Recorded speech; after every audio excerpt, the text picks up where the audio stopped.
So welcome everyone to PT Meal Podcast Live, a buffet of play therapies, movement, exercises, activities, and leisure all packed in a hearty conversation of the the physical therapy profession and practice. I am Johan de la Paz, dun sa hindi pa nakakilala sa akin. And nice for you to drop by this morning in the Philippines and this evening here in the US and today in other parts of the world. So, before we begin, let me just invite everyone to support the show by following, liking, and sharing our content in our social media at BT Meal Podcast in Facebook, Instagram, Twitter, and LinkedIn. And another way to help the podcast reach more people is to subscribe and review or comment in any podcast apps like Spotify, Apple Podcasts, Google Podcasts, iHeartRadio, and of course in YouTube. Okay, so um, yun. Thank you everyone who's watching. Kindly share. Nandito yung mga officers natin sa Philippine Physical Therapy Association. We are going to talk about a lot of things, and I'm excited to know and find out their position on certain things. Kaya without further ado, let me welcome everyone that is going to participate in our conversation. Let me start with President of the Philippine Physical Therapy Association, Sir Mike Gabilo. Sir Mike, welcome back to PT Meal. Welcome back again to me. It was 2 years then nung huli Mhm. akong dito sa yung podcast. Good morning, good afternoon, and good evening to our worldwide global PT community listening right now. Mhm. And Yeah, what last time na nag-usap tayo, we're talking about what's going to happen with physical therapy during the pandemic, no? So yeah, now everything's going back to slightly normal. Uh we want to know more about what's gonna happen still. So um let me welcome in our other officers from PPTA. I'm gonna open your cameras. Okay. Ayan. Sabi ko sa inyo, ang dami nating guest eh. Diba? So welcome everyone.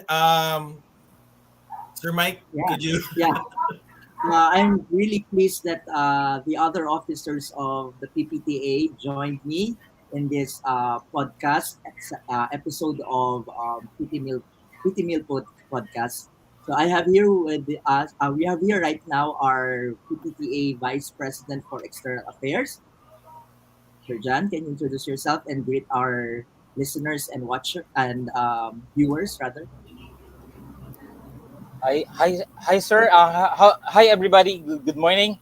Good morning, and good evening to those who are watching or listening uh, to the in the U.S.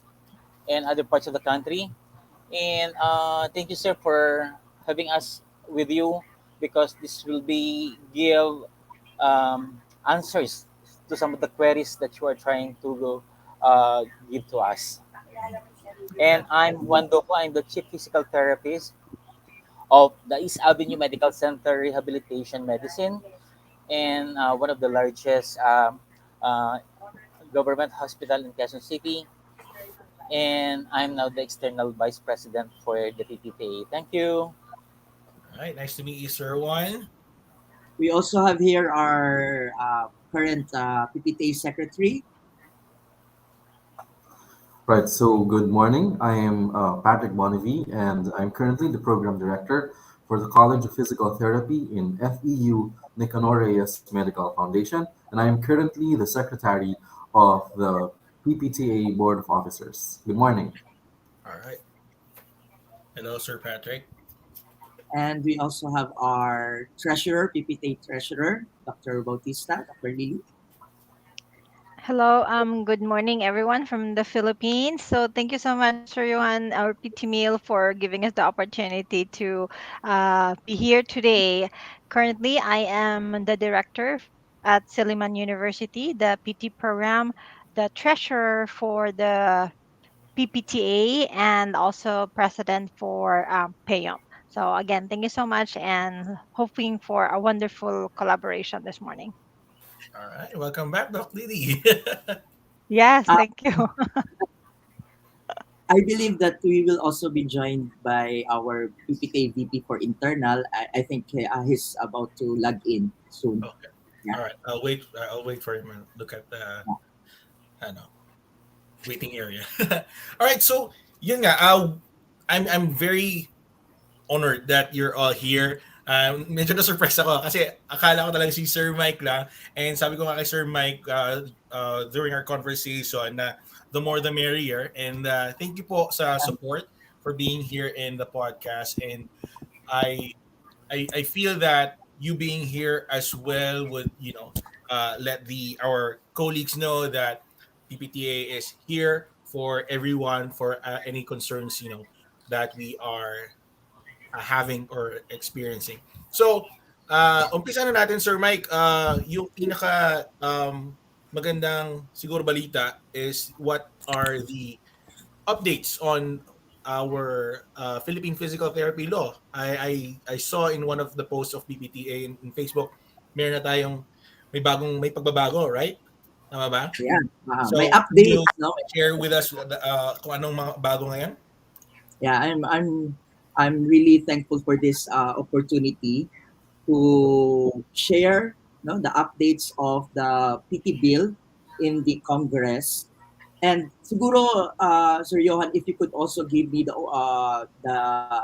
airtime to talk Mhm. about what happened in the last Congress, Sure. because Yeah. when we were discussing 2020, no, nung my first appearance in your podcast, Mhm.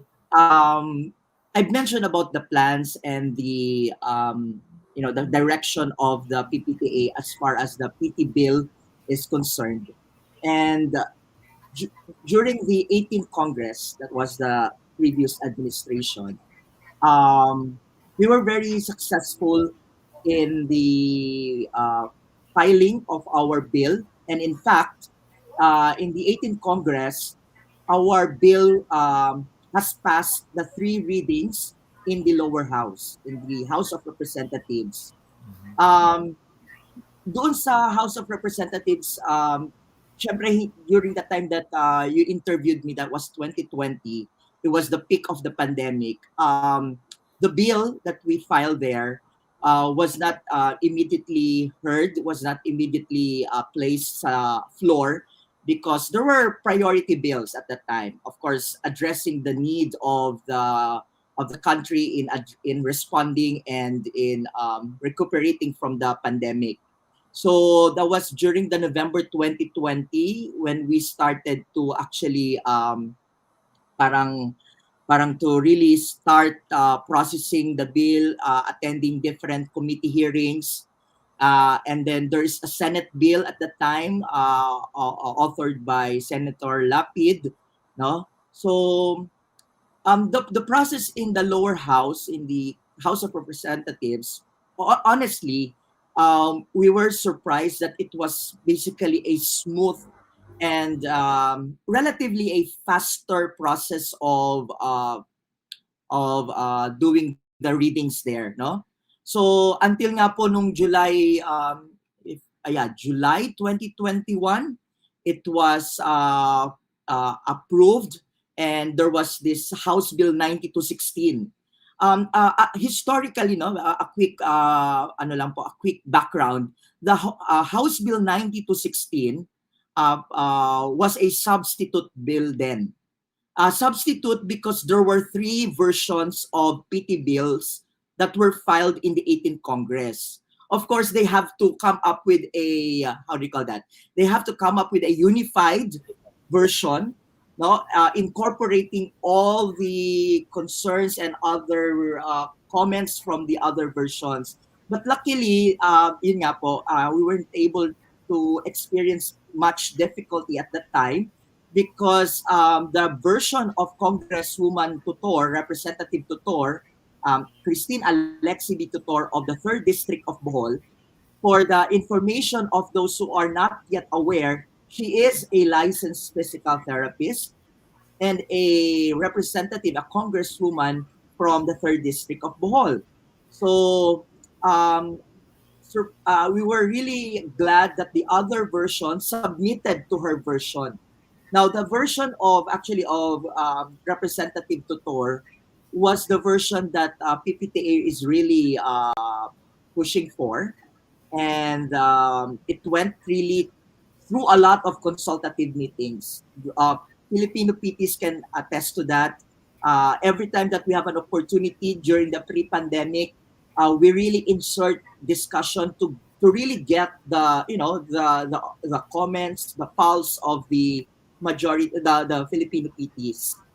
And then there is nga ulit yun yung House Bill 9216, which was passed in the lower house, and it was forwarded to the Senate.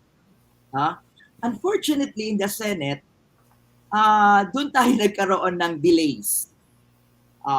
There were three in 2021. There were three committee hearings that were postponed, and we just had to parang had an opportunity to talk about it ng January na of 2022. And for our friends abroad who are listening right now, 2022 this year was the Philippine national election. It's a national election.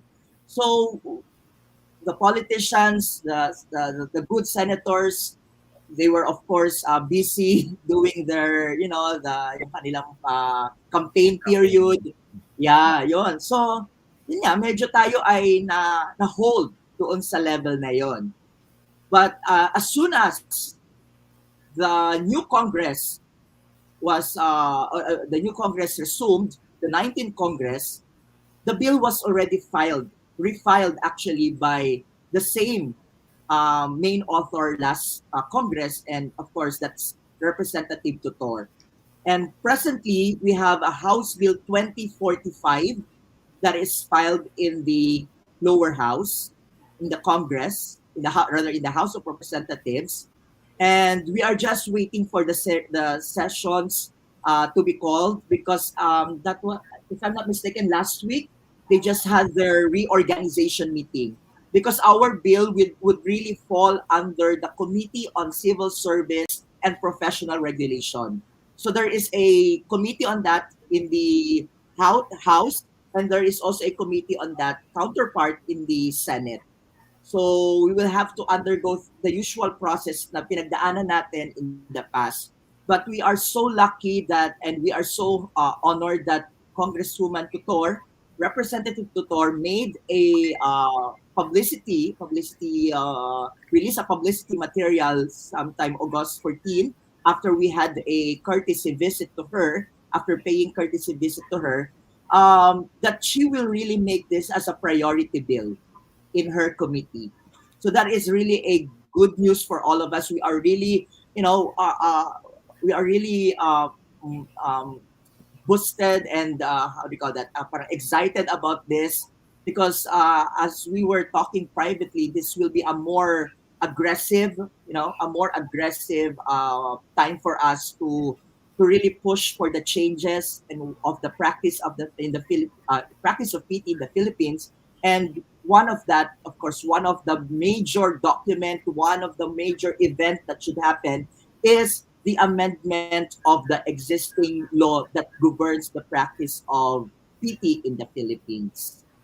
So that's a good news for now, that we are holding on. We have a hope. We're holding on that declaration of Representative Tutor. So at the present, then we are. I just want to also inform the body, that there is another bill filed in the House. This is House Bill 2710. 2710 is a bill on the PT law, related to PT, that is authored by the wife of the the wife of the Speaker of the House, Representative Yeda Marie Romualdez. But upon checking the content of the bill, medyo hindi ko alam kung ano yung naging reference nila dito, kasi medyo it follows pa rin the RA 5680. We want to have a major revamp of the clauses, the sections in the RA 5680. So, ganun din, dahil having the two bills, definitely it will have to undergo, again, a unification. No? There should be one bill that will flourish and progress through the different readings. So, I think that's one news that I can share to the group, to the Filipino PT community about the current status of the PT bill. So Sir Mike, bago to, yung kakalabas lang, yung kaka-submit lang na 2017, hindi lang Um, nila sinabit ulit? yung 2710, it was parang filed sometime August. Yeah, so relatively new compared to from the time that Representative Tutor filed the version that we are pushing. So, wala rin consultation sa inyo to. Bigla lang na lang mag-submit sila. Similar So, to the babalik other tayo sa bill. simula ulit na ano ulit, consolidation ulit.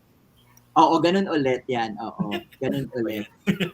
Pero sir, ngayon, ang stand na natin dun sa um, 2025, right? We're just waiting for it na lang.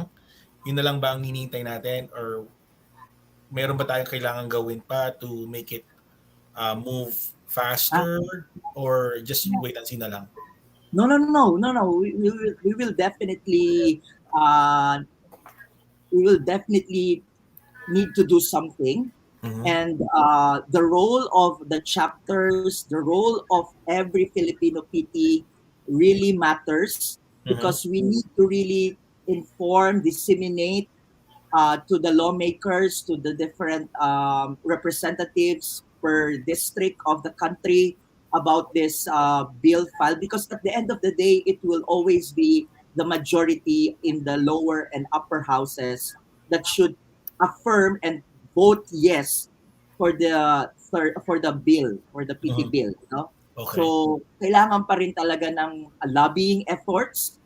That's why through our different SIGs and chapters, we would be really needing their support through position statements, sharing this to their local executives, no, particularly to the representatives, para they could present it, no, they could present. Kaya nga Sir Johan, yun naman isa sa mga thrust ng PPTA, to really come up with mini PPTAs in the different regions and provinces of the Philippines to help us out, to voice out the advocacies Mhm. of the national organization. Mhm. And of course, we cannot do that if the PPTA lang talaga ang magtatrabaho. I mean, the national office lang. So Mhm. maraming tayo dapat na mga extensions. Mhm. Hindi natin kasi kayang pumunta talaga lang sa mga bawat sulok ng Pilipinas. Right. So we really need the help of our colleagues. Mhm. Kasi isla-isla tayo eh. Those lang na are hearing this for the first time, could you give us a little, some pointers on what are the major revamps on our new Philippine Physical Therapy Bill ngayon, and that's different from the previous 5680? Yeah. Definitely, malaki ang mga changes uh, um, in the content of Mhm. this PT bill, because we all know that our profession has significantly evolved. Right. What was the practice then when this bill, when the RA 5680 was enacted? Its majority of them are no longer applicable in the current setting. No, so definitely one would be how PT is defined there. Mhm. No, how physical therapy is defined. If you are doing a comparison of the our definition of PT from RA 5680 to our current bill, our current filed bill, Mhm. napakalaki ng difference. No, na before it is just the art and science of using physical modalities. That's how we define that's how PT was defined then in RA 5680. Pero in the PT bill that we filed now, It's really more encompassing. It really covers the true and the essence and nature of the physical therapy profession. We've also included in the bill the nature and scope of practice, no? That we would like to emphasize there that PTs are no longer confined just are no longer confined in the clinical setting. No, they are Mhm. not just 100% clinician lang, Mhm. because of the changes because of the reforms in the educational landscape in the Philippines. Nag-evolve na rin yung ating curriculum. So it's clearly articulated now that we are supposed to assume other roles aside from being a clinician. Right. So that's mentioned there in the PT bill, no? The involvement of PTs in public health, Mhm. PTs being a community-based therapist, PTs being an advocate, a leader, an educator, no? So these are the things that these are things that we have included in the PT bill. Mhm. Of course, the issues or other concerns like how how to access PT services. Mhm. If you're going to compare that with the other laws of other rehabilitation sciences, which are already a law right now, a Republic Act. Of course, I'm referring to the OT and the speech. Mhm. Um, I think there was no clear clause section there. But for PTs, we have indicated a very general and a more collaborative way of expressing how would we want to be accessed by the public. Okay. So, and then some, kasi this is ano Sir Johan, no, and to our viewers and listeners, yung RA 5680, the main how do you call that?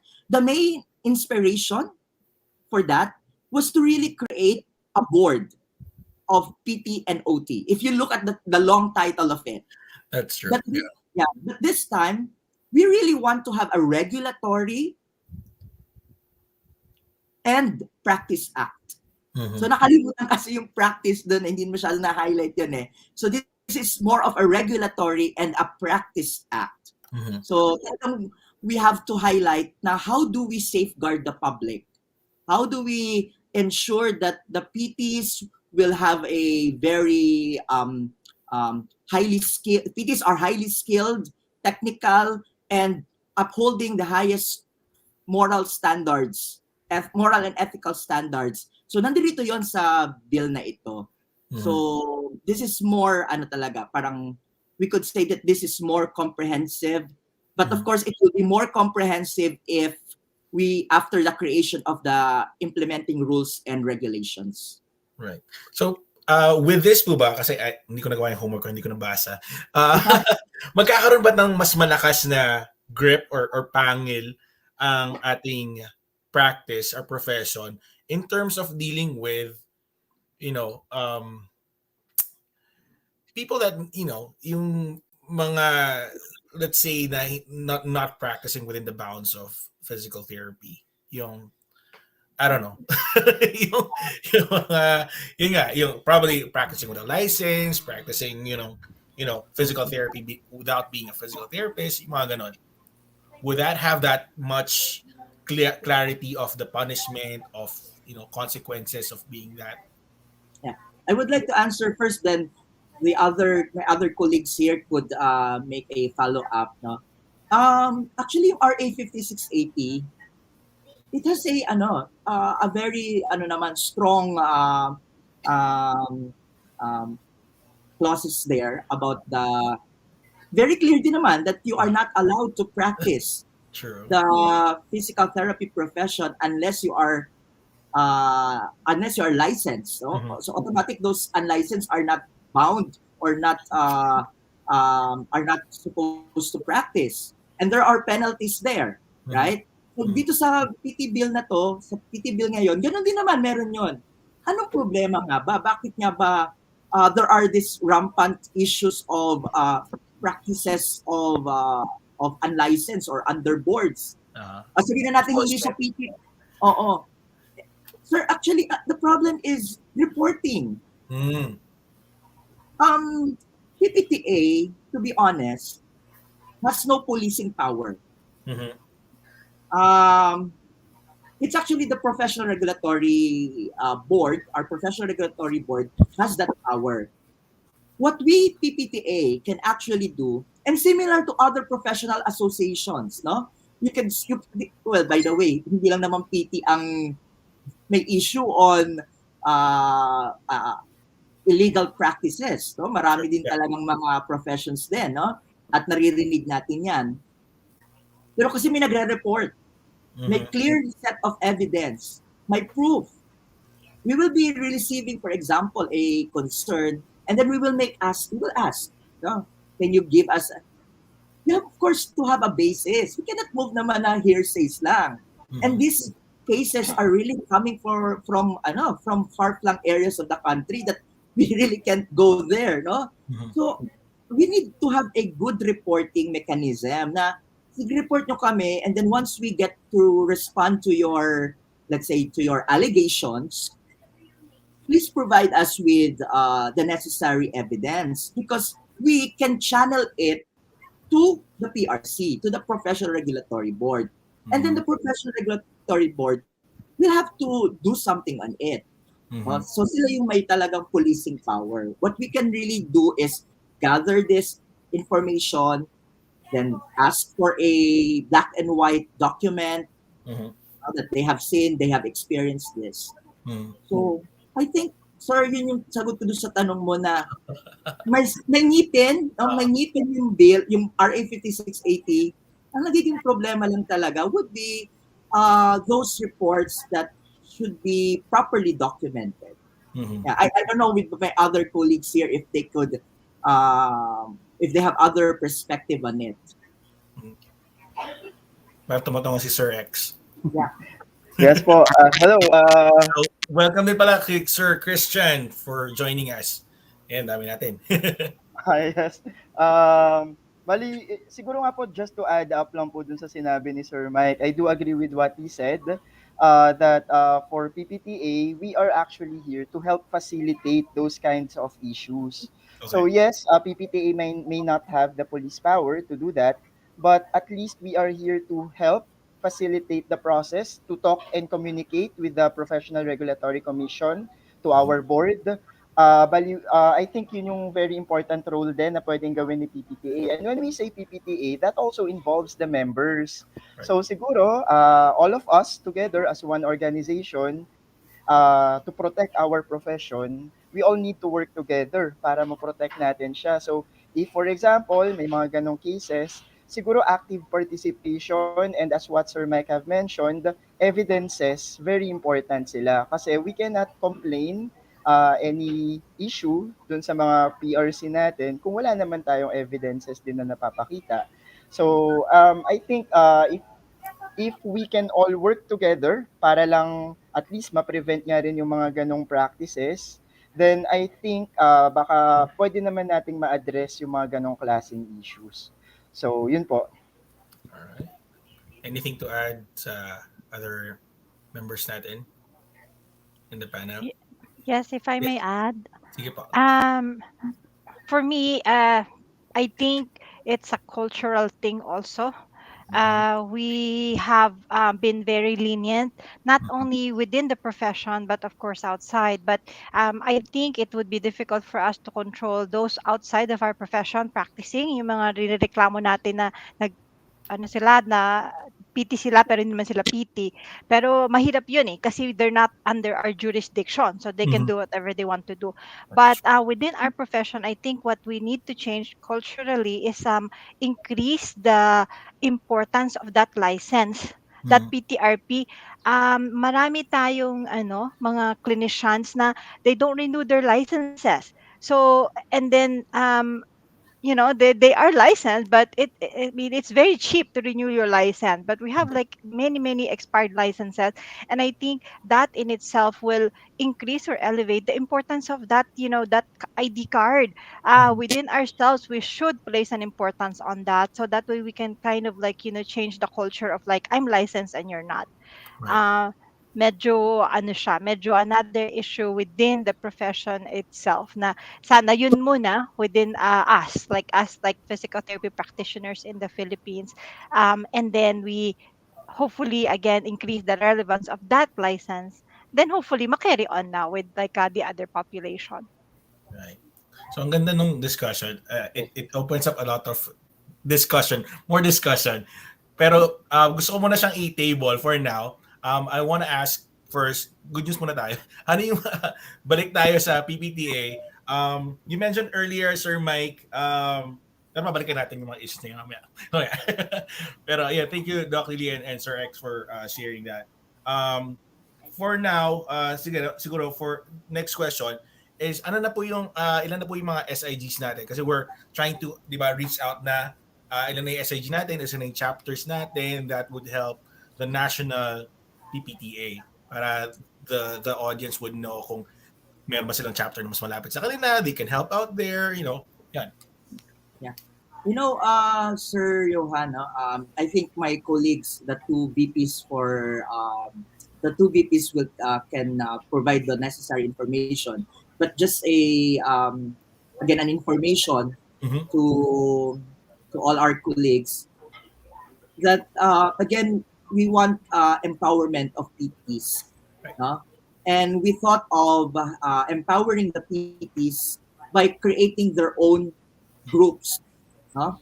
That is of course uh, um, subjected to certain processes for accreditation or recognition of from PPTA, and bounds with the vision and mission of the and ethical bounds of the PT profession. We would really want and encourage our colleagues to start forming your groups, no? Kasi sabi nga ni Sir X kanina, these reports, these issues will not be resolved if walang magre-report, if we will not be aware of what's going on in your locality. So the creation of chapters and SIGs are very important because of again our thrust to really empower the Filipino PTs. We are a growing population. We are a growing professional society. We are adapting to changes, and we are lucky that there are PTs in the different parts of the country who are responding to this call. So I think Sir X and Sir John can provide the data as to this existing current chapters SIGs that we have. Yes, Sir Mike. Maybe I can start po, Sir John. Go Maybe ahead. as the Vice President for Internal Affairs, I can speak about the special interest groups or the SIGs. So a while ago, question ni Sir Johan is how many SIGs do we have? We actually have 7 SIGs and another special group that we also recognize under the special interest group, which is the PhilPTGO or the Filipino Physical Therapists in Government. Then for the 7 SIGs, we have the community-based rehabilitation SIG, educator SIG, neurologic SIG, pediatric SIG, sports SIG. We also have the Philippine Association of Orthopedic Manual Physical Therapists and our geriatric SIG. So I think first I'd like to put an emphasis muna on what's the importance of our SIG. SIGs are actually envisioned to establish the areas of specialization of our profession here in our country. So it is an opportunity for our members for them to grow and develop their professional practice in their chosen area of specialization. So generally, our SIGs are conducting trainings, seminars, or even sometimes they even do some sharing just to improve the profession and to promote that specialization. And they also aside from conducting in-house training, they also conduct seminars even to other members who are willing to participate. But that doesn't mean that you should be specialized already on a particular practice for you to join the SIG. So if, for example, you are just a recent graduate and you want to specialize, for example, in orthopedic manual therapy practice, you can still join the SIG because one of the objective of the SIG is to help you form that specialization, help you develop that specialization. So I think that's the essence of having our SIG. And we really want to promote specialization of our practice because through that, we are also promoting and uplifting our profession by specializing. Sir, meron na bang ano? Meron po bang news about like special how to specialize, like specific routes to specialize, or is it just the pathway, specific pathway of a physical therapist to specialize yung attend na okay. Wala pa talagang like clear cut, this is how you specialize, like specialty exams, residencies, fellowships, like kasi ganun yung sa US when you do specializations, either you take an exam, so you know, to determine if you're a specialist on a certain area, or you go to a fellowship program or a residency program. Sa Philippines ba may plano ba ang mga SIGs to do that? Okay. Yes, sir. Siguro I can also try to answer that. So siguro first, we are being guided by the Philippine Qualification Framework then. So, 'di ba there are certain levels and they are also promoting specialization there. Mhm. And I think that's one of the guide that we can use here in our country. But for your question na kung meron na bang kinoconduct na mga trainings or specialization trainings, yes, some are already starting that. Okay, so some are already doing that. Pero some are planning it. It's already in the pipeline. So Mhm. yes, in the future, that's actually the vision of our SIGs for them to really develop that specialization through those courses. And Mhm. we are envisioning that time wherein these SIGs will be recognized as our specializing agencies, okay, for our practices. So Ah, that's actually one of our vision for our SIGs. so magtatayo ba ang PPTA ng isa pang board that would handle the specializations? Uh, Sir, Sir Siguro for Johan, now, sir, yung mga SAGs kasi for now, it's under the Office of the Vice President for Internal Affairs. Mhm. Pero that's something na hindi pa talaga masyadong napagplanuhan pa. Pero Ah, baka pag tama ka nga, sir, pag lumaki na talaga to at marami na talaga SAGs, so baka it's something that can be considered then by the board. mhm. Okay. Pero Mhm. for now, all SAGs are under the Office of the Vice President for Internal Affairs.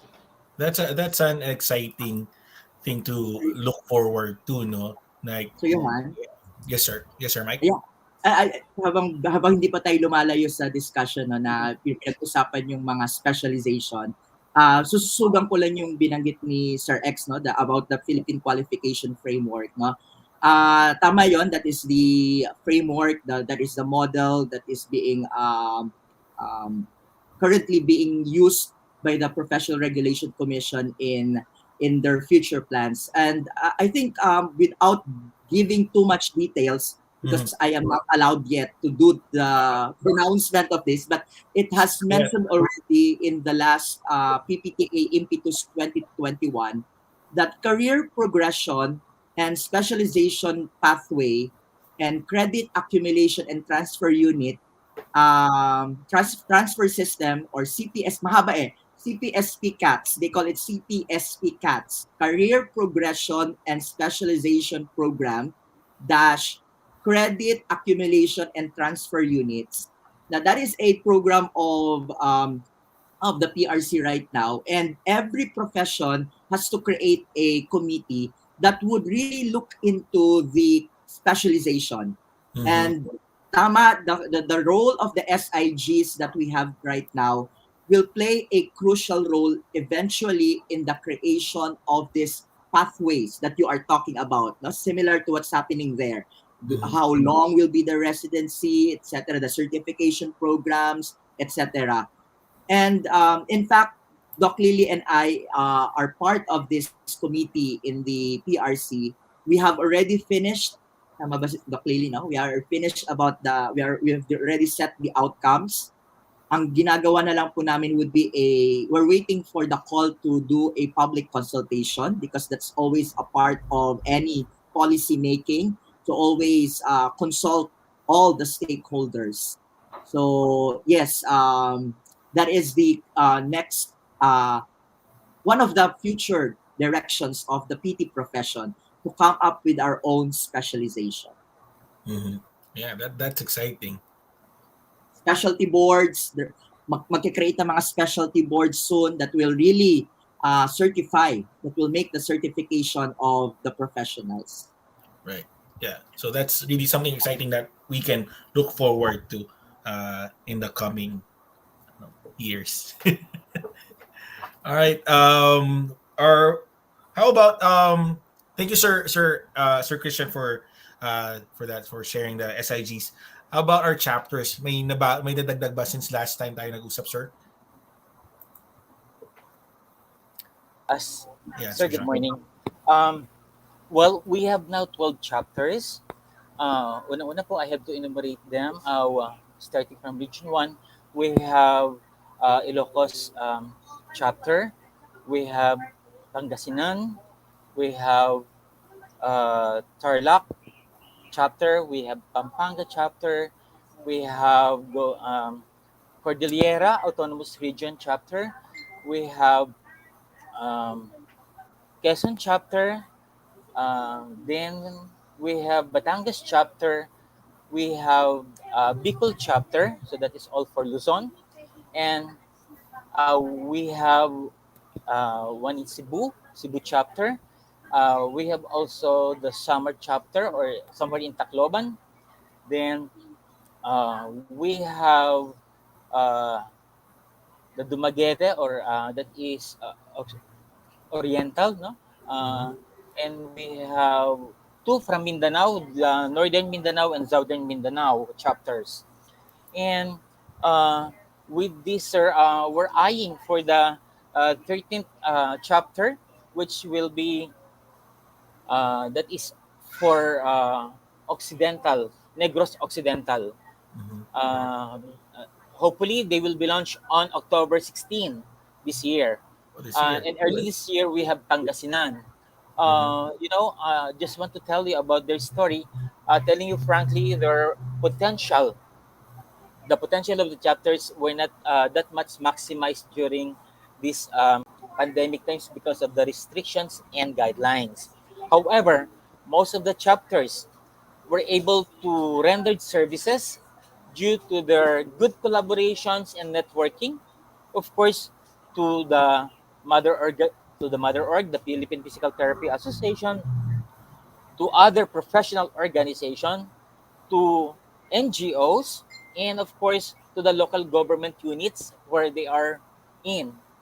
And of course, gladly to report na by this coming October 16, Occidental Mindoro, or Negros Occidental rather, will be launched late this year. Mm-hmm. Thank you. All right. So yung is the creation of the chapters po ba by province, or kung sino lang kung province? Actually, sir, not actually by province, because uh, if you will try to see the geography, or our we are inter island, we are Mm-hmm. connected inter island, no? So uh, it's really hard to go from one place to another. Uh-huh. So as long the requirement is, as long there are 20 physical therapists, uh, member of the Philippine Physical Therapy Association, they can create their own. Oh, okay. Um, So wala naman pong then specific criteria as long yeah, as you can bond and Yeah. create a chapter. Oh, okay. Actually, Kasi sir, like Ilocos, Pangasinan, Tarlac, Pampanga, like provinces. CAR is a region. yeah, Region. yeah. Uh, Actually, Sir Johan, yun yun, no? You could create. There are two ways, there are two ways on how we can really come up with a chapter. It's either within your province, so Mhm. as we heard with Sir John's enumeration, there are chapters na provincial based, no? Mhm. And there are also regional, Mhm. because kaya naman siya nagiging regional. Of course, regions are made up of provinces, and some of these provinces, they cannot really fulfill a requirement. One of the requirements for chapter formation, which is establishing at least minimum of 20 PPTA members as the pioneering members. So, meron tayong mga provinces na hindi ganun mabubuo. So, what they do, they just converge, and they just unite, form themselves as a group, and then they will be named as region. So kagaya nga po ng binanggit nyo, yung Cordillera Administrative Region, we have Bicol Region, we have the Northern Mindanao Region, the Mhm. Southern Mindanao. So ganun yung pag-name natin. Okay. And I believe the requirements for being a chapter and even as SIG, hindi naman siya ganun ka-difficult to fulfill. Mhm. No? Very ano lang po, we just kami naman po, we don't want to be pushy. Right. We really want the initiative, no? If they want, for example, if they have questions in creating a chapter or a SIG, we can help in the discussion. But we really don't want them to push themselves talaga. Kami, the PPTA, we don't want them to really parang, sige na mag-create na kayo para dumami tayo. No, because that will be a problem if the force comes from PPTA national office. Sila mismo, baka in the future it will die down because among themselves yung kanilang hindi buong buo yung kanilang puso pa to Hindi really bukas sa come up. loob nilang gumawa. Yan. Okay. May mga experiences kaming ganun eh. Na the chapter died down, parang ganon. Hindi naman, meron kami mga chapters na may mga naglumalapit sa amin na gusto magbuo. And from them, kasi we want to have chapters groups that are self-sustaining. Right. So, kung mismo sila hindi pa makabuo ng quorum, hindi makabuo ng meeting, how do we expect them to really cope with for example, with the activities that we are asking them to do, help us with these advocacies. So, baka ganun yung magiging problem. So, unlike from the beginning, nakita namin talaga yung enthusiasm, yung passion, no, yung commitment and dedication, madaling mabuo ang chapter. And ang important naman kasi with the chapters, kasi you're there at the ground, the issues that you face are sometimes unique in your area. So dapat nga mas malakas yung yung motivation nyo to change the things around you in your level, like provincial or regional level. Okay. But that's exciting. At least madami na yung mga top chapters natin in PPTA.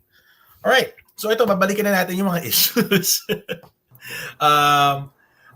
Kasi recently I frequent, may time kasi ako, I frequent the Facebook group. So may mga issues na lumabas. And parang I didn't know about this. Tapos sabi nila, it has been there for a long time.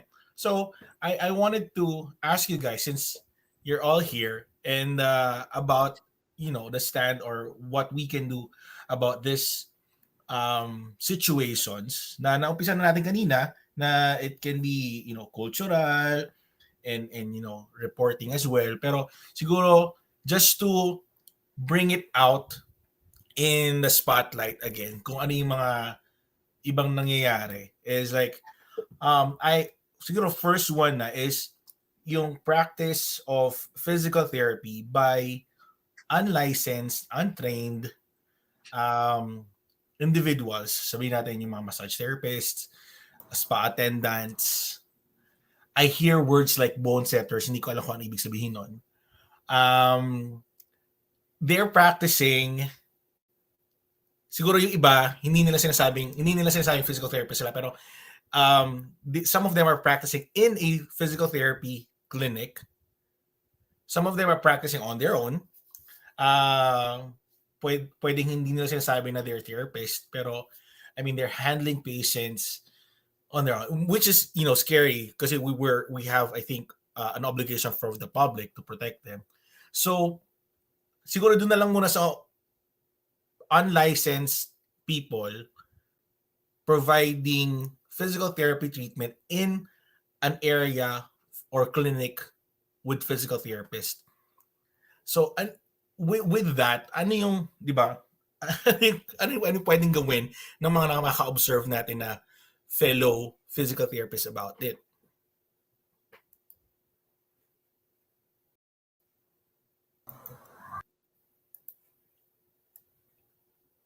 Oh, anyone can answer. Kasi I've seen videos. I've seen a video. Wag natin pangalanan. Pero it's a physical therapy clinic, but he's looking for like massage therapist, bone setter, whatever that is. Na he will train for his patients. So parang ano naman, parang I don't know. Hindi ko alam mag-feel ko about that. So kasi you mentioned earlier na reporting one, then evidence. Kaso lang if a PT already knows it, kasi nahihirap, like for me, if I know about it, hindi na ako magko-collect ng evidence. Sabihin ko na lang, oh ito, this is happening there. This is my report. Okay na. Like, I mean, kasi yun ang kinda somewhat practice here na parang once sinumbong, kaya may evidence ka or not, someone else would investigate that. So I think that is also the mindset of the PTs na sinumbong ko na. Ito na yung present ko na sa yung evidences na I saw. So anong pwede natin gawin? Would they have to just approach PRC and file a case against that person? Should it go through PPTA? Should they just take it upon themselves to do something about it? I think that's the biggest, hardest question there. Siguro, sir, I can start with,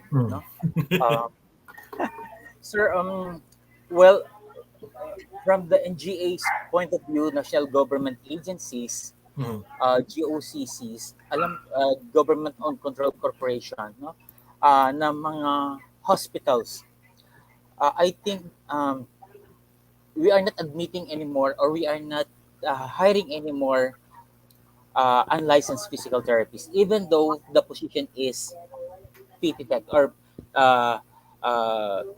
physical therapy technician.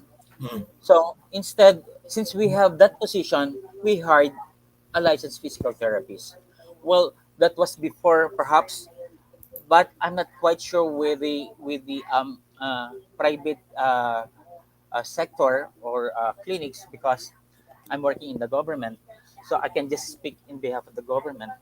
So lately, really, we are not hiring anymore because we have chat group of chief therapists of different hospitals. Really, they are not hiring anymore unlicensed physical therapists, even though the position is PT technicians. And one of your questions is about unlicensed working home care services. Physical therapy environment. Yeah, and some of the I think some of the NGOs are trying to they were having these unlicensed physical therapists rather than to have a barangay health worker, because the barangay health worker didn't study about our subject in PT, no? So they prefer to have unlicensed physical therapists, but I think they are governing under their supervision, no? But syempre po, with our stand in the PPTA, of course, we do not want to encourage that, but due to the really, we cannot saturate all the people. Manpower is limited, so that's why NGOs are trying to utilize. I don't like to use the word utilize, but trying to hire them because at least they can perform with their supervision. Mhm. I kind of understand yung in the context of community-based rehab kasi we have like CBR workers that are working under the supervision of a licensed physical therapist. But in a private setting, um, environment, pwede pa rin ba siyang lumusot as that, working under a supervision of a physical therapist? Is it something that it's, allowed na? Because matagal na kasi kung wala. So I'm not sure if in a private setting, is that allowed outside the context of CBR? Yeah, if I may answer that. In the private setting, uh, yung gumagawa ng those who are practicing or performing those highly skilled tasks, which is of course assigned to a PT, definitely hindi allowed yun. Mm-hmm. That's a violation of the RA 5680. It's already a clear violation of RA 5680. Even if siguro under the supervision or with the knowledge of a PT, siguro kasi nga these laws, these policies that were created are bound to protect the public from untowards incidents. Right. Especially we PTs, we're doing manipulations, we're using different forms of exercises, and prior to prescribing or giving them exercises, there should be a thorough assessment that Mm-hmm. we cannot just simply provide, for example, this type of exercise to them. Mm-hmm. So uh, it's a clear violation of RA 5680. And how do we do that? How do we address that? Yeah, again, we'll go back to the proper channeling of the concerns. And yes, they can directly go to the PRC. They can directly submit the concerns to Okay. PRC Okay. without even really getting in touch to us. But Mhm. um, yun nga, ang problema kasi, syempre, they will not be able to guide, they will not be guided as to what office specifically in PRC they should approach, no? So, yun, kaya dumadang kami sa kay PPTA. But if they're knowledgeable enough with the processes inside the PRC, they have lawyers that they are familiar with, or they know lawyers who can assist them, they can forward it to PRC directly. And a perfect way for us to really um, cascade these processes, these concerns, is through advocating the profession na only licensed PTs, yung sinasabi kanina ni Doc Lily, no, giving premium to the license, the ID, no? So hanapan mo ng ID, kaya nga yung ating mga private clinics and even government hospitals with PT clinics, they put their licenses sa walls, no? Kinakabit 'yon. Kasi only licensed PTs can do that. And that is ultimately to safeguard the public. Sir I, Mike, I yung think yung pag-post ba ng license card in the public, like in clinic, is it a requirement or is it highly encouraged? it is a requirement, I believe, because when PRC do their monitoring, isa yun sa hinahanap nila. And Mm-hmm. that is telling, and that's a form of transparency. Telling to the public, to those who will visit, that we are licensed, we have updated PRC IDs. Mm-hmm. So it's you're guaranteeing the public, the patients, Mm-hmm. that you are in good hands, ika nga, Mm-hmm. Right. supposedly. That's Uh, right. yeah. Y- I uh, think Sir Pat can add something on this. Yeah, he's just raising his hand. Yeah. Regarding the process of reporting to PRC, PRC has what do you call this? Has an office for uh, medical legalities, formal practice, negligence, etc. So what you could start with is actually write an incident report. Okay, submit it there. If I'm not mistaken, per regional office has that. Per regional PRC office has that office. mm-hmm. Okay, and once submitted there, they will actually conduct an investigation. Okay, regarding what Doc Lily was saying, na kasi yung kultura na I don't want to be a snitch, Mm-hmm. alright? They have a protection towards the person who will submit the incident report. Okay. I ano kasi what do you call this? That is something that those who see, all right, people practicing, okay, or physical therapists practicing without a license, no, that's what they could do. And not only physical therapists can submit that incident report, right? Patients can also submit that incident report, okay, once they've seen it. Okay, so they can go there, alright? I-direct naman sila doon, sabihin lang na maano, na mag-submit na incident report, alright? Kasi ano yun eh, that's malpractice na agad eh. Okay, practicing without a license, that's malpractice already. Okay, so they could go there, submit a letter there. Okay, an investigation can be started from there. So yeah, that can be the process in VRC. All right. Good. Yes, sir. Yes, Doc Lily.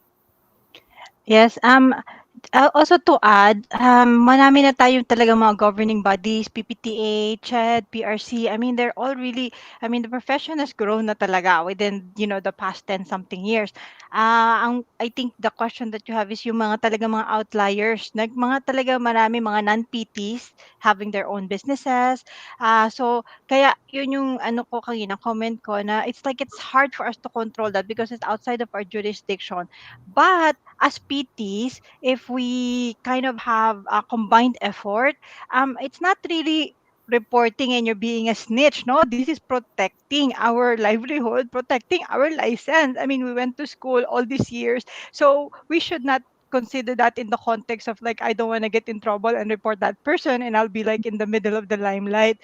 It shouldn't be like that. It should be like what can I do to again like make sure that the profession is giving the due recognition it deserves. That is what it is. And so, hindi naman pwede mag-police lang ang PPTA, PRC, CHED, or whoever, no? So, dapat din, like, talagang yung mga members natin or even non-members na PT license, they really should also help out with trying to clean out some of these outliers. So, yun, medyo mahirap talaga kung sometimes yun din ang ano natin na wala namang ginagawa ang PRC. But if you don't report, then PRC wouldn't know. 'Di ba? Or so it really has to come from us. And again, what Sir Patrick said, I mean, there's also like privacy protection naman. So hindi naman nila malalaman yon. You can remain anonymous. But again, dapat tayo din kasi not all these governing bodies do not see it. Pero rest assured, ako ha, like, at least like, since I was 30 years ago, ngayon, ano na eh, marami na tayo, like, even sa mga hospitals, schools, we are all undergoing accreditation. So, talagang required na mga licenses.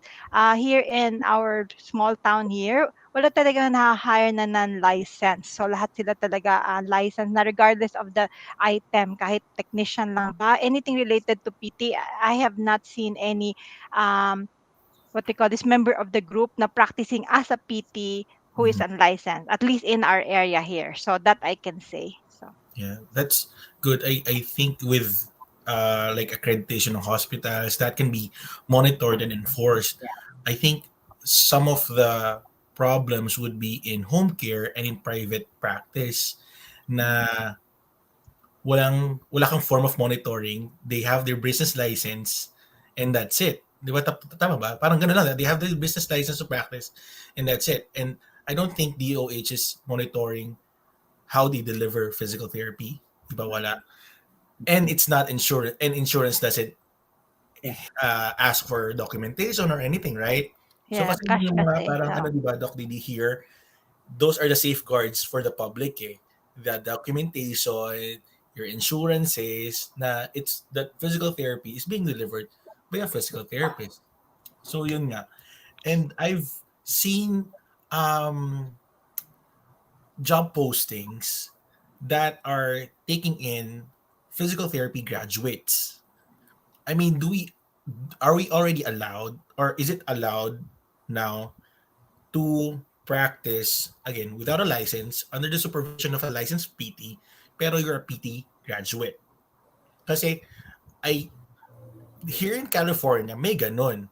Like PT, if you're applying for a license pero wala ka pang license, meron kang 6 months to practice under the supervision of a licensed physical therapist. Pag hindi ka pumasa dun sa examination mo, then tapos na yon.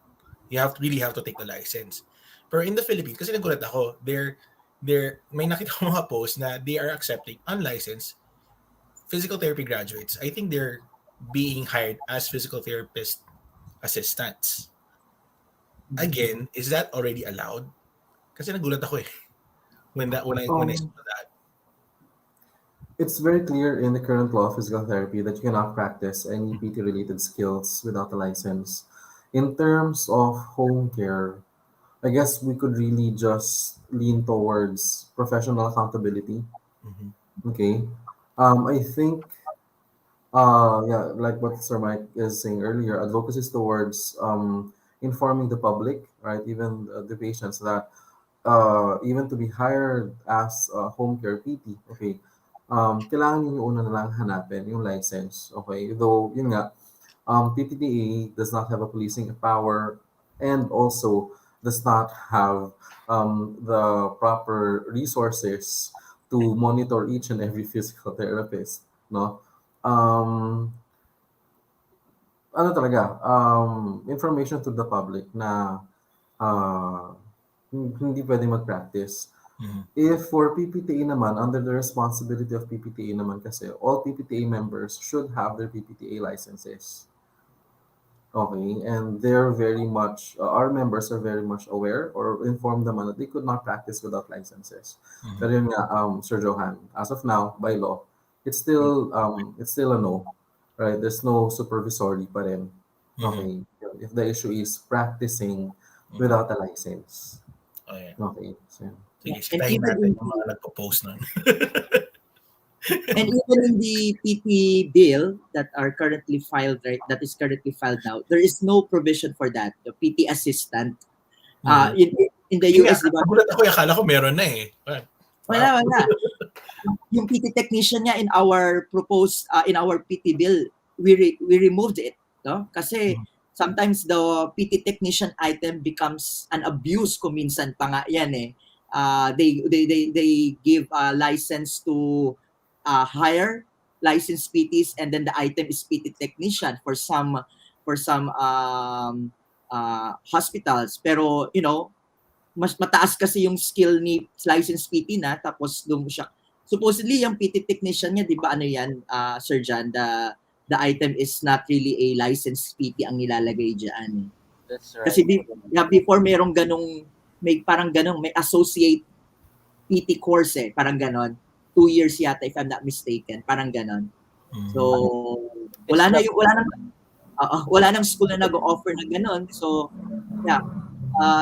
And then if we also add to the discussion na yung mga patients and the public should be really aware of the professions, lalo na yung mga ganitong mga conditions, mga conditions na hinahandle natin, that they would really, pero kasi kung minsan iniisip ko always at the back of my mind, yung economics, the kind of healthcare system that we have right now. So siguro on the part of the PT, we can do this. Pero kasi to really have a total change, yung mas malaking perspective ang titingnan natin, and that is the healthcare system. Bakit ba may nag-a-avail ng ganito? Probably they're charging cheaper, no? But again, masyadong risky, no? Kaya ang daming dapat repasuhin, ang daming dapat ayusin, and we can do so much, the PT profession can do so much, and siguro PPTA can really help channel all these concerns to concerned agencies of the government, no? The visibility of the chapters in different areas of the countries could really help because our healthcare system is devolved. So it really depends on the priorities of the local government unit. So if they, if this chapter of ours would be really activated, they can really they can go directly to the local government, and here are the concerns of the PTs here. Mhm. These are the changes that we would want to see, no? So malaki Okay. yung tulong ng mga chapters talaga natin. Okay. So magandang i-channel din yung mga And issues, especially if it's local, rampant in local areas. Maganda din i-channel doon sa malapit na chapters.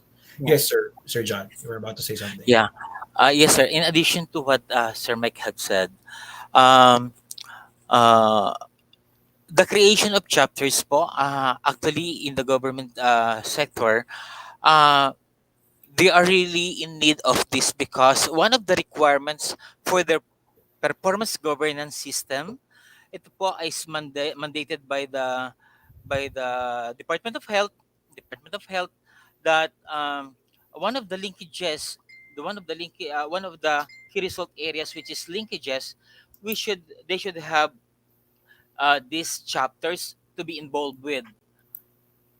They have to create a group wherein they can involve themselves in relation to the key result areas as one, and one of them is linkages. So this, it has something to do with the community based rehabilitation, and uh, they were very thankful because chapters have been created in their areas. Mm-hmm. All right. That's good po. The one of the issues that came up also this month is um about fee splitting. I don't know if you're aware of that term. Um ang it's someone referring a patient to a physical therapist, and that someone that referred that physical therapist gets also a cut on that ano um dun sa rate na yon. And in PMA, I think Philippine Medical Association, it's clear in their ethics um code of ethics na hindi pwedeng ganun kasi it's you're playing around with you know uh the choice of the autonomy of the patient na i-refer mo siya sa isang tao tapos ikaw na nag-refer wala kang ginagawa makakakuha ka ng pera tapos yung PT meron din pero yung pasyente mas malaki yung babayaran niya kasi parang dalawa yung inaano niya binabayaran niya. So that's ngayon ko na siya narinig pero apparently it happens a lot and meron ding parang group that does that. So is that something na kasi I don't know if that is a legitimate best business model or kasi parang minsan na-abuse kasi siya na parang wala namang ginagawa yung tao na refer lang siya na refer pero kumikita siya. So I think it's more on the home care side. I think mas marami talagang dubious practice sa home care so what is it? Una, is it allowed? Is it something, is it ethical? Is it legal? Yun ang tanong sa akin kasi may nag-confront sa akin. Kinonfront ko, tinanong ko din siya. Kasi I wanna hear both sides. So yung kinausap ko, sabi ko, there in the US, there's contracting. So may ganung model, pero walang added, walang padded yung mga yung reimbursement or the payment. So walang kaso sa pasyente yon kasi the contractor and the yung mga nag-refer and the contractor gets whatever. Kasi hindi naman naglalabas ng pera yung pasyente, it's the insurance. Pero sa Philippines, sometimes baka talo yung pasyente kasi nadagdagan siya ng babayaran na hindi naman niya alam. Or pwedeng alam niya, pero wala lang siya pake kasi akala niya tama yon or akala niya ganun talaga yung system. So yun, is it is it something that's accepted? Is it illegal? Is it ethical? Yeah. Okay. Because in the Philippines we don't have like set fee guidelines, so Exactly. it depends on the area you're in. Like or Right. even if you're in the same area, one would be 500, and then the one next door would be 1,000 pesos. Mm-hmm. So to really know like if it's ethical. I think it's difficult, but I think though, because we do have some what they call this, like companies that does that here, so kind of like the way the US have, they have their home health agency.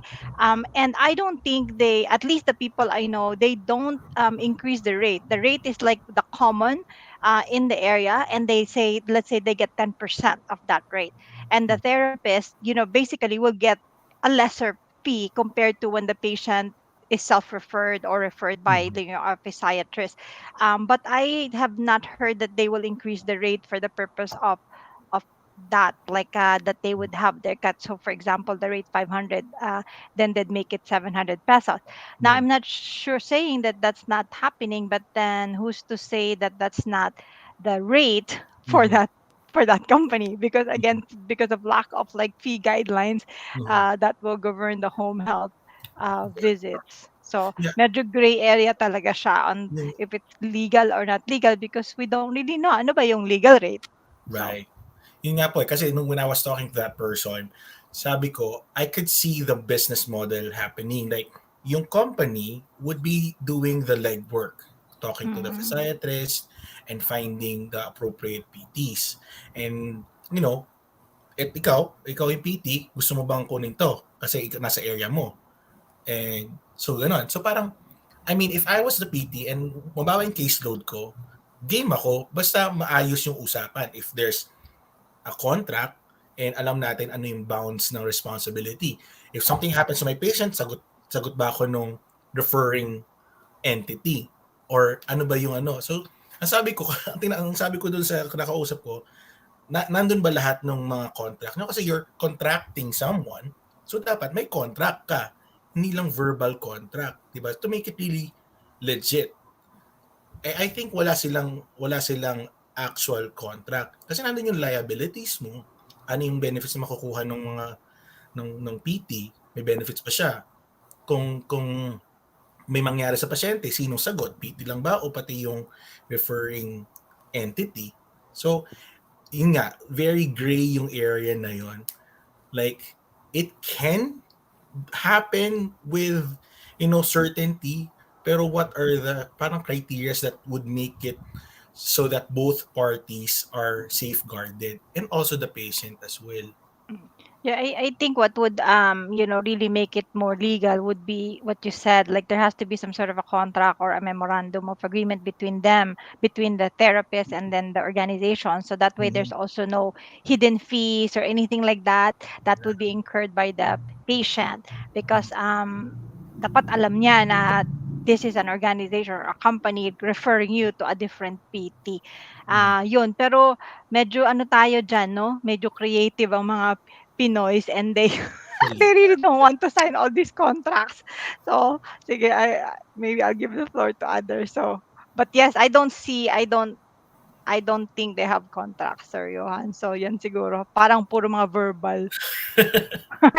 Ang bigat kasi nung kinakausap ko siya medyo mabigat eh. I can see that happening, but I can also see that being abused. Yung nga meron nga din nagsabi sa akin that they're adding fees to it na uh, so that the compensation for the PT is, acceptable. Kailangan niyang taasan yung rate niya na ibibigay doon sa pasyente kasi nangihingi din yung referring person. Actually, person, hindi nga ano. So, medyo kawawa doon on that instance yung pasyente na hindi niya alam, pinagpapasahan pala siya. So, yun. And I guess it's also really hard to regulate home care kasi wala ka nga tayong monitoring powers because it's all cash based. So, mga ganon, like if paano natin ma-advise yung mga PTs natin for that? Do we ask them like, wag na lang natin supportahan yung ganun? Eh, minsan mahirap talaga ang work eh. It's hard to come by. So, minsan kakagatin talaga ng mga like mga batang PTs, hindi naman nila alam like, na ito yung rate dito or ganun. Sir Christian, yes. Yes po. So, siguro sir, iniisip ko lang regarding that issue is three things actually. Number one, baka transparency. We should be Mhm. transparent to our patient and kung ano ba yung services na ibibigay natin, sino ba yung magbibigay ng services. Pero it should come together with accountability, which what Doc Lily mentioned a while ago, establishment of those contracts. I think very important nga talaga yung part na yun para ma-establish din yung accountability, because in the end, if something happens to the patient, sino yung hahabulin ng pasyente, di ba? So, dapat clear din yun para sa patient. And I think yung third point naman na gusto kong i-highlight is the financial burden shouldn't be passed on the patient. I think since we're talking about the ethical part of it na, personally, I look at it as something that is outside the bounds of the ethical practice na if the burden was passed already on the patient. So, baka yung part na yon, I would say na baka nga medyo outside na siya of the ethical practice na ginagawa.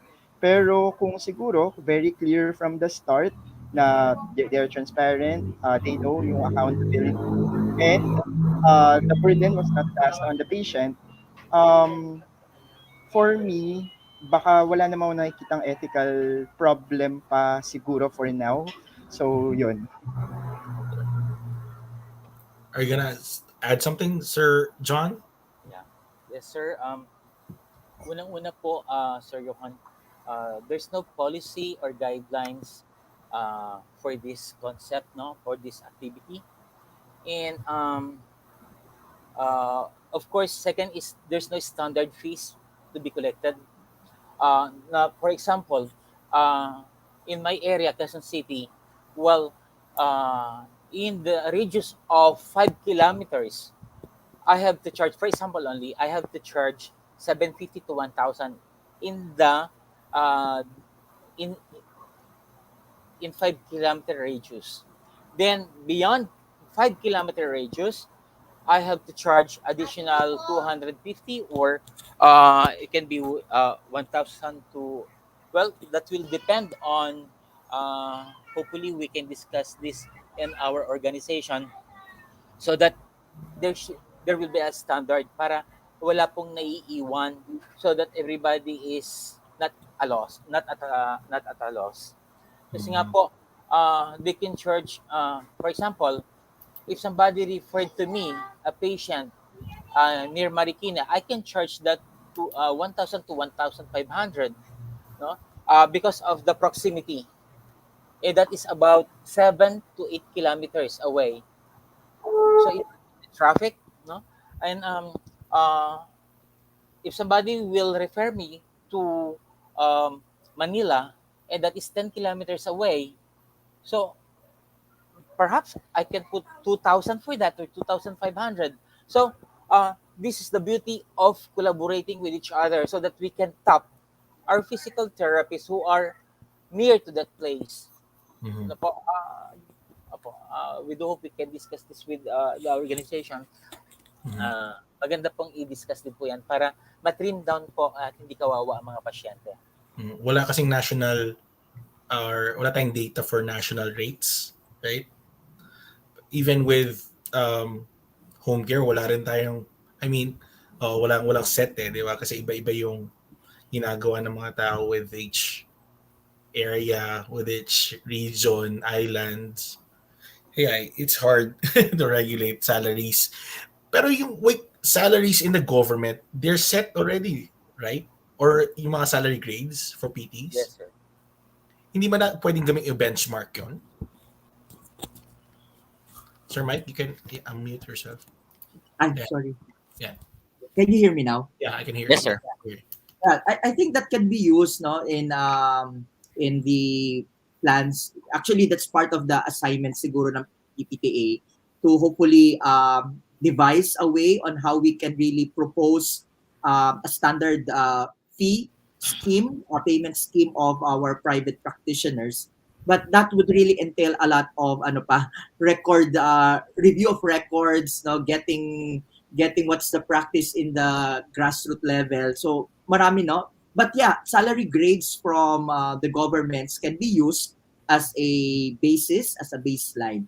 But we have to consider pa kasi yung yung sa anong level ng municipality ito, Ah, The ang dami pong i-consider. So we need to sit down and then probably talk with our colleagues in the areas. Um, I just want to add something lang doon sa discussion na tama no na these topics are being discussed, no? Kasi may awareness tayo so that people would also be, oy, teka, mali pala. According to the practices, according to some, hindi pala tama itong ginagawa nating add-ons with the payment ng payments that we do, payments that our patients are doing. So, siguro, ano rin mo, this is also a wake-up call to our educators to start discussing this inside the classrooms, because this will be eventually the future practitioners. And if they were exposed to a wrong set up, the way that are currently practicing, the way the others are currently practicing it, so baka mamulat nga sila na ganon. So when they are being discussed upfront inside classes, oh, these are issues, these are dilemmas. So, they will be properly guided. Kaya siguro mayroong mga nagtitake ng mga ganyang mga graduates na they know that they can still practice even if they are not yet licensed. Baka hindi na-discuss or hindi na-open up fully sa kanila itong mga topics na to. Hindi na-inculcate ng maigay yung ganong foundation. Parang parang bakit pa ako magte-take ng licensure exam kung pwede na ako mag-practice ng PT sa home care. So parang, hindi ganoon.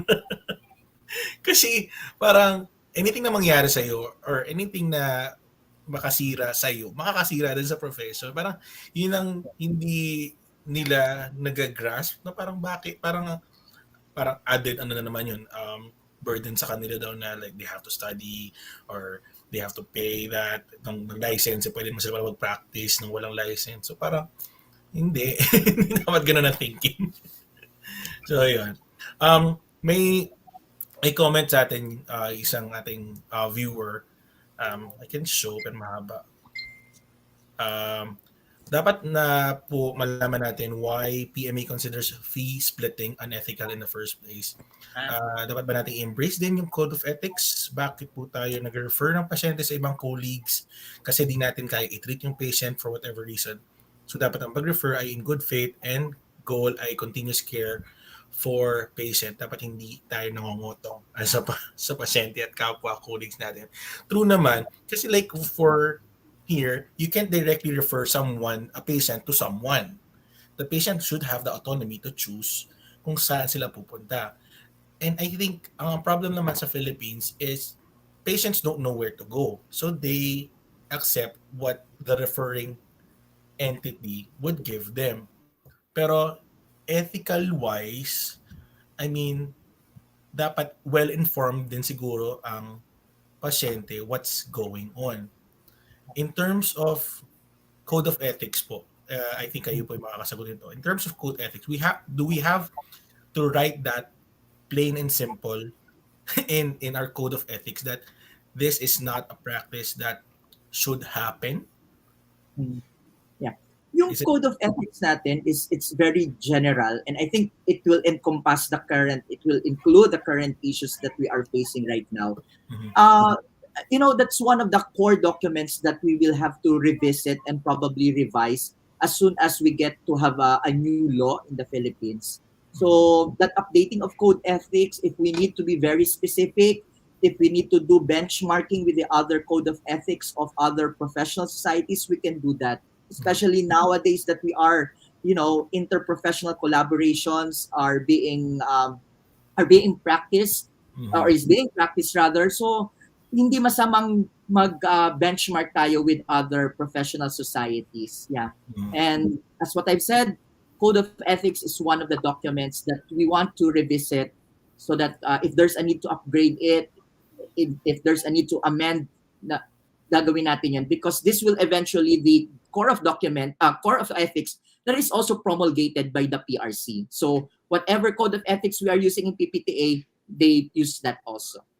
Yeah, because but they just follow what we follow in the standards of practice, code of ethics, and whatever is written there, susundin ng PRC.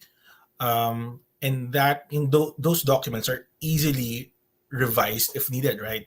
Yep. as compared to laws na matagal bago i-amend. At least we can revisit. Tama. No? So is the code of ethics evolving already? Did it change from the past code of ethics o hindi pa? Hindi pa rin naman pa, hindi pa nagbabago. But yeah, that's part of the agenda of PPTA. Kasi, Medyo, sabi yes, nga kanina, kulang lang kasi kami talaga ng mga people who will really work, and this is the perfect opportunity to invite the people, our colleagues, PPTA members to, we're willing to accept volunteers. You want to do a review of this, you want to suggest something, we are very much open for any type of collaboration. And just for our audience's information, they themselves are volunteers here, right? Yeah, and the board of officers, wala rin silang natatanggap dito. They're volunteers as well. So we should be volunteers. That was clarified also, because there was a personality accusing us that we are receiving funds from the government. PPTA is a non-governmental organization. We are not funded by anyone. We are a non-profit, non-stock organization, meaning to say we are not receiving any remuneration except for food if there are meetings. And nag-pandemic pa nga, virtual, so walang food talaga totally. So, but it's okay. It's okay. We don't hindi namin yun kinakount. Sinasabi, we just want to tell the people. Every PT working in PPTA, from membership to different chapters, SIGs, they are all doing this for the love of the profession. Right. Gotcha. And I think like for me, ito lang yung kaya kong i-contribute is like to bring out the issues. Kasi when I heard this, parang nangyayari pala to? Parang hindi naman sobrang out of that, pero I didn't know that was happening. I didn't know that pwede pala yung ganon or hindi pala pwede yung ganon. And I think we should really, talk about this in a bigger platform or whichever platform, sa inyong Facebook page ninyo or kung sino, di ba?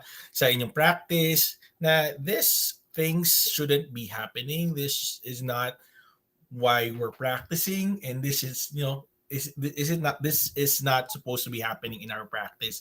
Kasi we have to protect ourselves and the profession as well, di ba? Andito tayo so yun, as well as the public, yun naman ang ating main goal for this, is to protect the public from people who abuse the system, looking for like loopholes and stuff. So I don't think there's any other question. I think nasagot na yung mga question natin. Just to reiterate, there's medical legal complaint section for PRC if they want to submit their reports, incident reports. They can also reach PPTA if they need assistance on reporting on things that they feel that are unethical, illegal practices in their area. If you have a chapter in your area, maganda din i-approach yun. Baka mayroon silang ma-advise on how to what do you call this? How to approach a certain situation. Tama ba? Siguro as a closing natin for this discussion, siguro can you give any last statements, advice, or whatnots to our audience about our practice, about PPTA, or about our profession? Siguro start tayo kay Mr. President, Sir Mike. Any last words? Yeah. Belated Happy World and National PT Day. That's of course the main reason why we are here. Yes. Because this is a perfect opportunity for all of us to really advocate for what we do, yung ating vital role in the healthcare system. So we need platforms like this, and we really thank this PT meal podcast na that is streamed in different social media platforms. So mas wider yung reach, and we thank technology for having this kind of gift to us. No,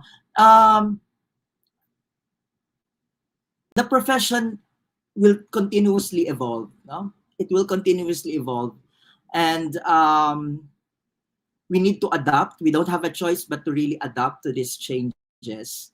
Along with the changes is ensuring that policies are properly placed, and for us to really draft, suggest to higher government agencies like DOH, PhilHealth, Professional Regulation Commission, Commission on Higher Education, we would really need we would really need the voice of every Filipino PTs, help us in crafting these future policies that will shape our profession. Come out of your boxes, no? Hindi lang kayo dyan naka-confine sa area nyo. Kasi you know what, I'd be very upfront and vocal. Marami sa ating mga PTs dito sa Philippines are just waiting for what will happen. You know, I'll just go with the flow. Hindi ho pa pwedeng mangyari na 5-10 tao lang ang mag-work for this. This is how do I call it? This is a work of each and every one of us. That small contribution na sasabihin mo sa kapitbahay mo about the profession is already a big help. So, PPTA is here. We are doing all our best. I'd like to thank all the men and women behind this organization na unselfishly talagang they devote time for it. And PPTA are not just the officers. Like I think one of my colleagues mentioned that a while ago. It's all of us, no? Actually nga, kahit di kayo member ng PPTA, you are being considered. You are being part of the considerations. Paano yung mga non-PPTA members natin, di ba? Paano yung mga non-PTs in this area? So, imagine if we just work together in one society at siguro we could progress, and we could make all our aspirations come into reality. So I encourage you guys, no, mga colleagues ko, na join us, no? Let us work together, and lahat naman to ginagawa natin for our communities, for our patients, for our clienteles, and of course to our profession. So thank you again for the opportunity, Sir Johan, and to those who have listened and watched. Pwede nyo namang ulit-ulitin to. And then if you think na meron kayo mga suggestions from this short conversation of ours, feel free to message us. We are very much open for any form of collaborations, no? For as long as it is in the bounds of the vision, mission, and ethics of PPTA. Thank you very much. All right. Thank you so much, Sir Mike. Anyone wants to go next? Sir Rex, go. Yes. So first and foremost, thank you po, Sir Johan, for giving us this opportunity to share and to also advocate, because I think one of the gist of our discussions right now is really about advocacy. So I think this is a good way for us to explain things, to clarify things, especially those issues, okay, that we are experiencing. And as what Sir Mike said, I think it's all about getting involved. So maybe all of us, all physical therapists, all Filipino physical therapists should get involved. Because if we will all work together, we will be able to surpass and at least address all these problems and issues that we are facing right now. So it is not just the work of one or two people. So it should be all of us who should be working for it. And I believe that if we will collaborate with each other, communication lines are open. So we welcome suggestions, comments dito sa association natin. Kaya yun, I think just get involved, get yourselves involved. Thank you. Yes, sir. Sir. Ah, gusto ko lang pong dagdagan din yung sinabi ni Sir Mike. Ah, maganda po yung sinabi niya kasi na let's be involved. Um, gusto ko lang din po idagdag doon na let's be inspired also. Okay? Let's be inspired of what we're doing. Maliit man po ito o malaki.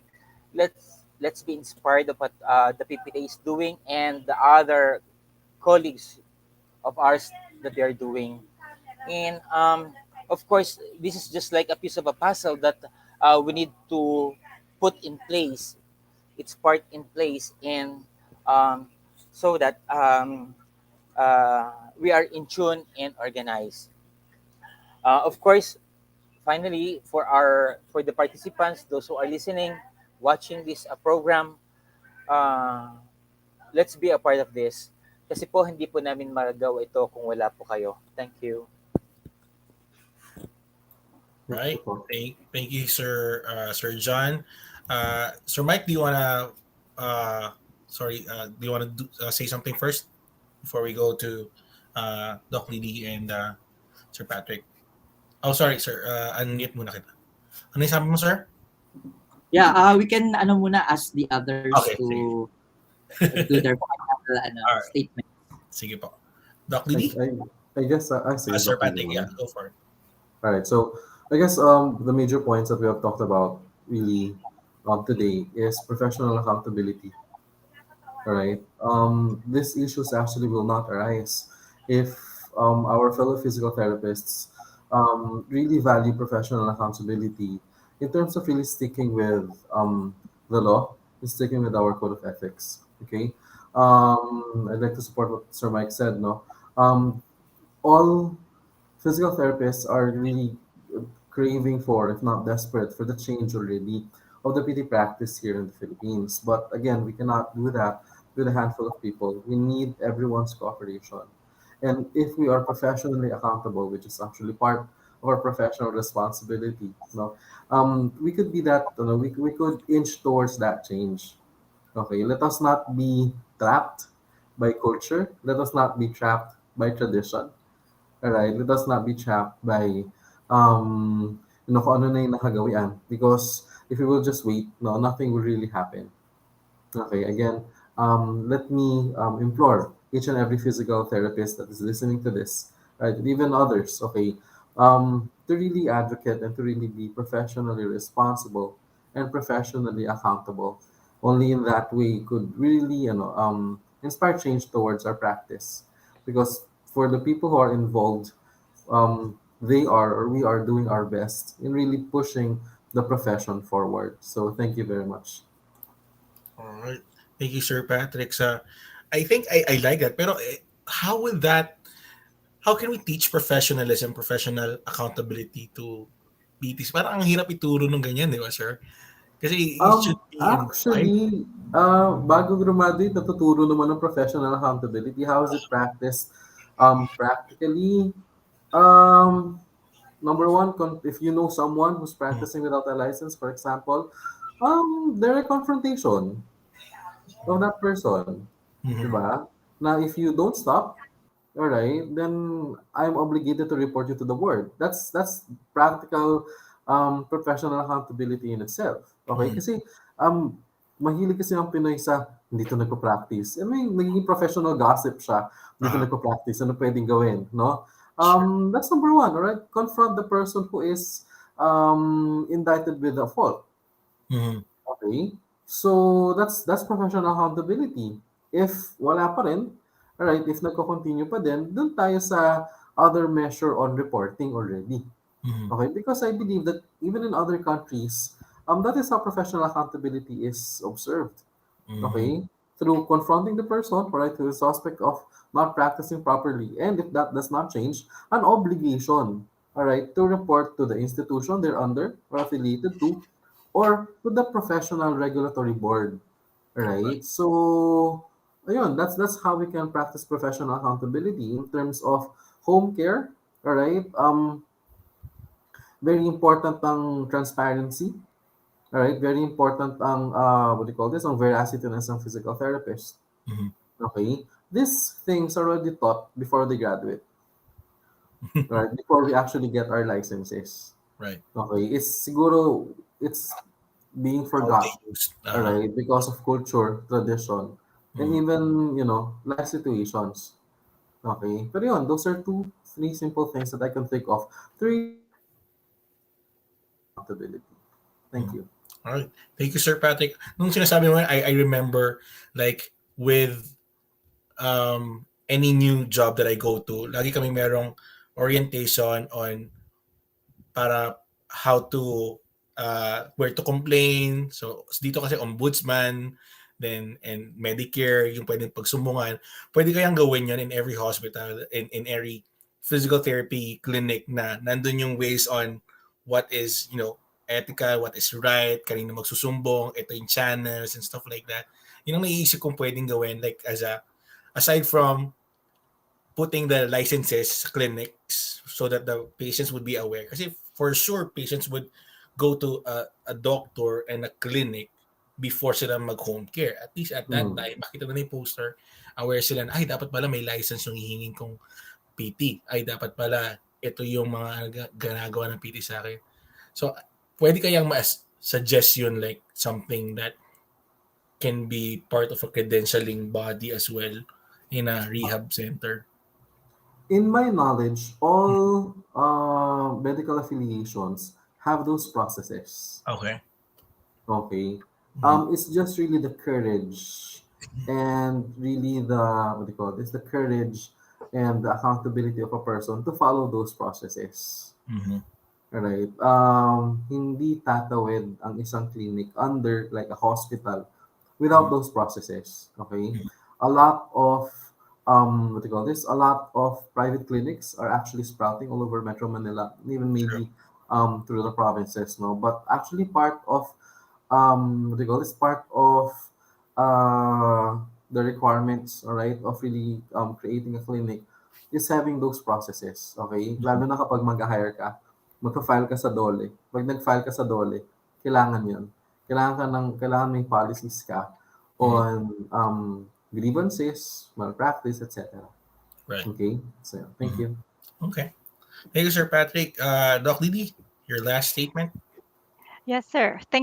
First, thank you for this avenue. No, so a lot of the things that you discuss are probably very, very commonly asked or commented by our Filipino or our Pinoy PTs.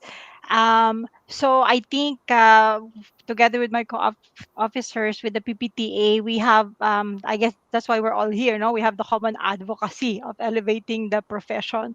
For me, though, what I wanted to add is I really believe that we must know as PTs our self worth. No, like what can we do for the profession? So um, for all these years I was like always governed by these things. So I worked with this guy. It's like he made this his main focus of like management is pulling the wagon. So that has always kind of governed me in my practice. So meron tayong mga tao na if we can help pull the wagon, then we can achieve better. We can achieve like greater things, especially with all of the issues that we're having. Meron din tayo yung mga nakaupo sa wagon, like, telling people what to do, pero nakaupo lang sila sa wagon. Then, of course, that's not really going to make that wagon move any faster.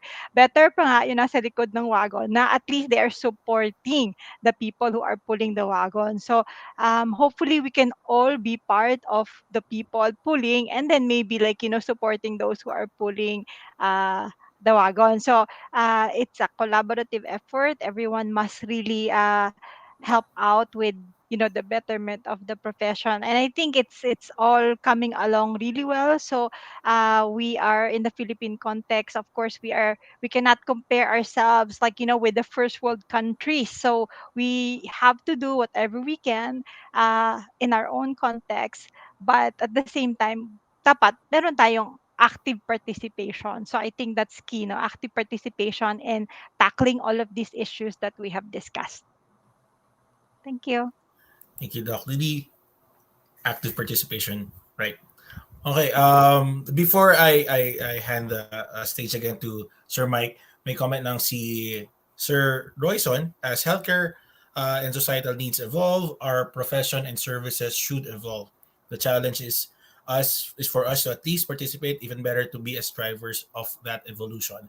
Innovations are always welcome. However, we have to be mindful of ethical and professional standards as we challenge and push the system to change. That's true. I mean, people are getting creative, pero the ethics should always be there, and the professionalism should always be there.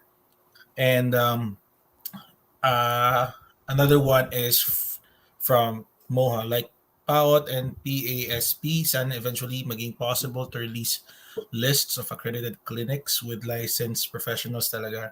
Character building rin sana can be a focus in undergraduate programs. Ethics can be emphasized sana as a critical subject. Okay, gotcha. Thank you, Moha. All right. Sir Mike, mayroon kang announcement for us? Yeah. Before we end the session, I'd like to invite everyone, all Filipino PTs, probably not just only those who are based in the Philippines, but as well as those who are abroad. Since this will be a virtual convention, we would like to first, siguro this is the first time that we're going to announce it. But please watch out for the publicity materials that will be posted all over the social media platforms of PPTA. We would like to cordially invite you to please be part of our Impetus 2022. And this is slated on December 10 and 11. Again, it will be a pure online and or a virtual conference so that we could reach more Filipino PTs, not just in the Philippines, but as well as those PTs who are based currently in the abroad or who are based outside the Philippines. So it's December 10 and 11. There will be on December 9, there will be pre-convention workshops.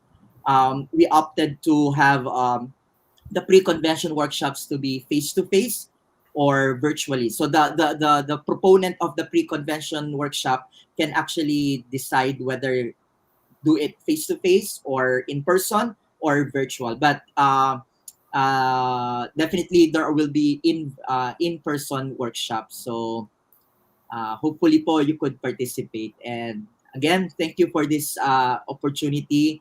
We have reached, I'm sure, a lot of people, a lot of PTs, and something that they can look back, replay, para they could still be refresh of the issues that we are facing. And yes, I'm sure along with my colleagues here, we have took down notes as to our assignments.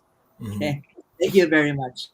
All right. So thank you again, everyone, Sir Mike, Sir X, Doc Lily, Sir Patrick, and Sir John for gracing the us with your presence here and answering those questions, and letting us know that we can count on PPTA on our certain issues. Yun nga, maraming nangyayari behind the limelight, and if that is something na you have observed na you think is not according to our practice, just uh, report it, details, and make sure that the PPTA knows about it, PRC knows about it, kasi we are protecting the public, we're protecting our profession, we're protecting our practice, it's our livelihood, and yun nga. So thank you everyone who are still watching, and it's going to be available so you can rewatch it. If you have any questions, you can reach our the PPTA in their Facebook, and you have your email address as well. Nasa Facebook din yun, Facebook page. Sir Mike. Yes, nandun yan. But if you want to take note of it, it's pptaboard@gmail.com. All right. Lower cases. PPTAboard@gmail.com. Ayun. So you can reach them straight, send them an email if you want to remain anonymous at hindi mag-comment. So yun. So I hope everyone got something from our discussion, and I hope it would inspire everyone in our practice to be mindful of what's happening. As Sir Patrick said, be accountable of what we're doing to our patients in our area, and be active participants in our profession. So again, thank you everyone. Thank you, Sir Mike, Sir X, Doc Lily, Sir Patrick, Sir John for joining us. And thank you everyone for watching. And I hope you stay tuned to the next live and next chats. Yan. So bye bye. Thank Thank you. you. Thank Thank you. you. Thank you, Bye. Sir Thank Johan. you.